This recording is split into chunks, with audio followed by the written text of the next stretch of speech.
What's up everyone, I'm Thanos and today you have to hear me out. Because this is critical. Foundation. Season 1. So, let's dive into the box and see what's hiding inside. Year 2035. Space, and especially Mars, is now being conquered. Excessive government interference has forced the large multinational corporations to seize power.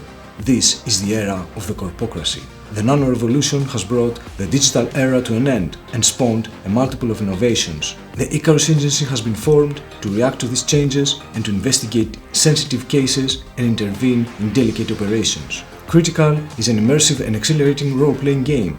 Season 1 provides you with a complete evolving role-playing game. Everything you need to play the game is inside the box. The game evolves just like a movie where each episode is designed to last around 30 minutes. This means 2 or 3 scenes that have a logical progression, with each one tied to a place and time. You could use the game as a basis for your own scenarios and come up with your own adventures and investigations. You can also join the online Critical community, and on the Critical website you will find new adventures that are playable in the same world, using what you already have in this box. By diving into Critical, you have opened the door to exciting adventures and new worlds. The only limit is the sky and your imagination. Now I'm going to tell you the terms that are used in role-playing games. PC stands for player characters, which are the characters who embody the story characters. NPC stands for non-player characters, and these are the secondary characters of the story. They can be either allies or enemies and are put into action by the Gamemaster. GM is the Gamemaster that guides the PCs throughout the story and plays the role of the NPCs that interact with the PCs.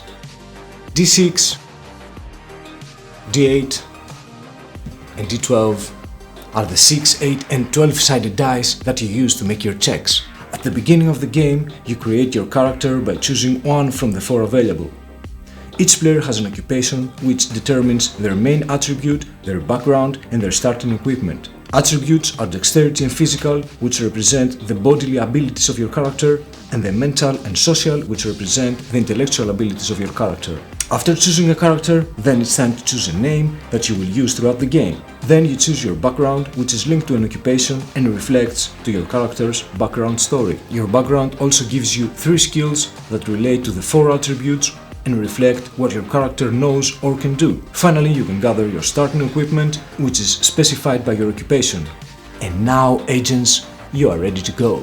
On the player character's turn, each PC has a chance to move, perform one action and use one of their equipment cards. There are 4 main combat actions: attack, help, taking cover and finding a weakness. On the Gamemaster's turn, each of the NPCs can move and perform an action that the GM chooses. During the game, the Gamemaster will ask you to make a check to find out if you can or cannot perform an action.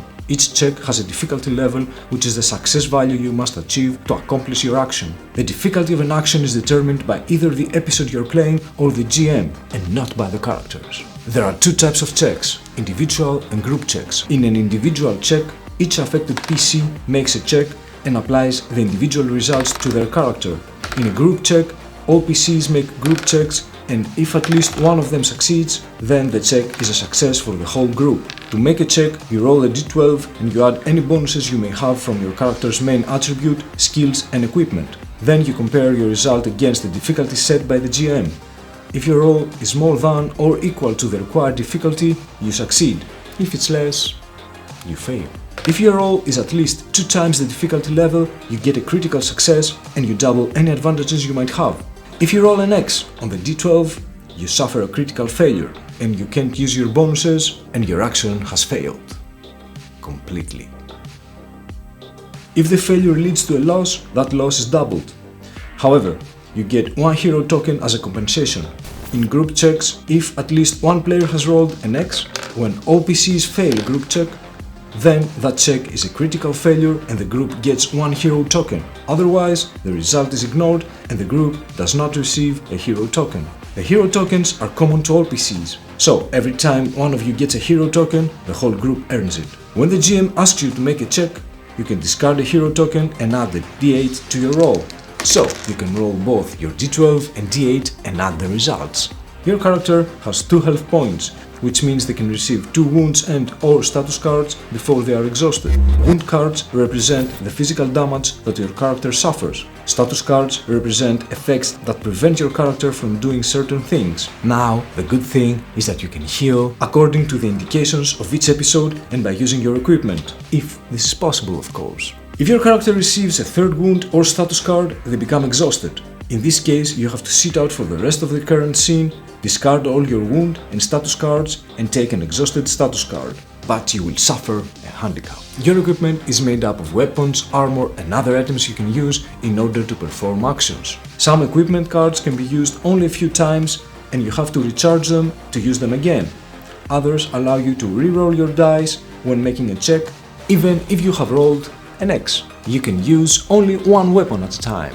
If you don't have a weapon, you can attack using your body or an object, but the difficulty level of the check will increase by 1, and you will only inflict 1 damage, even if you manage a critical success. So you must find a weapon. When one game session ends, you can save your character's progress by putting your character card and all the other cards you have received into the sleeve of your character's occupation, so it will be ready for the next time. The Game Master. This section should only be read by the GM. Are you the Game Master? No, I am the Game Master, so I will read it. Okay, let's see what it says here. If you play as the Game Master, it's recommended that you read in whole the synopsis booklet for Season 1 to understand the whole story and become familiar with the world and the Icarus agency.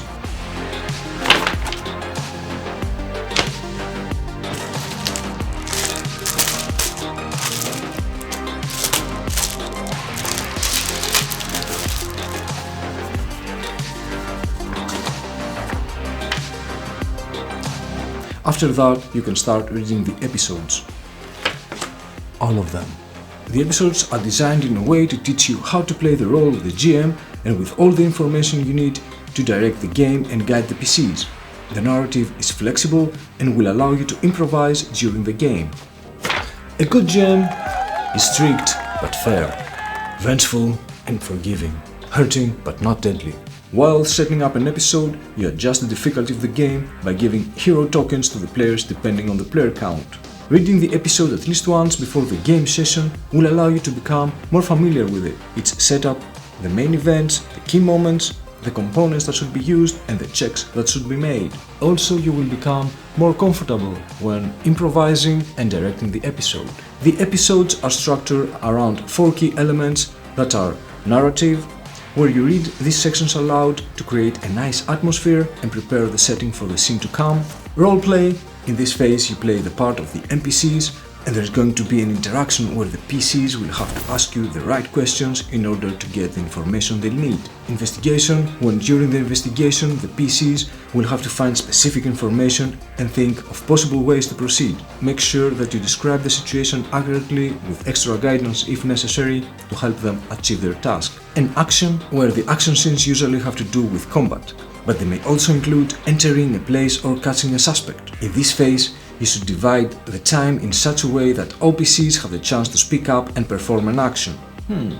As a GM, you will also have some tools to help you tell the story. These are episode cards with illustrations that help PCs imagine what the surroundings of each scene are like. Each episode will guide you as to which cards you should show the PCs and when to do so. NPC cards represent either the allies or the enemies the PCs will meet throughout their adventures. When the game indicates so, you give the PCs specific clue cards that help them with their investigations and to better understand the story. Clue tokens can be used by the PCs to unblock situations or acquire new information. Narrative tokens represent different aspects of the story, like the passage of time or counting your NPC's health points, and can be even used to mark how many times you have used equipment cards. The Game Master screen allows you to hide information and components from the players and therefore to surprise them. It also provides you with useful game prompts, so you don't have to refer to the rulebook. Nice. The Game Master's dice is your D6 that you will privately roll during combats to determine whether the NPCs will injure the PCs. Combats take place between the PCs and the NPCs, and it's in these scenes that the PCs are in danger. During combat scenes, both the PCs and the NPCs take a turn within a round. The special rules that apply on the combat scenes are the difficulty level for combat checks, critical success and critical failure in combat, initiative, which determines which side is going to play first, combat turns and actions, where both sides take turns reacting and performing actions until one side wins.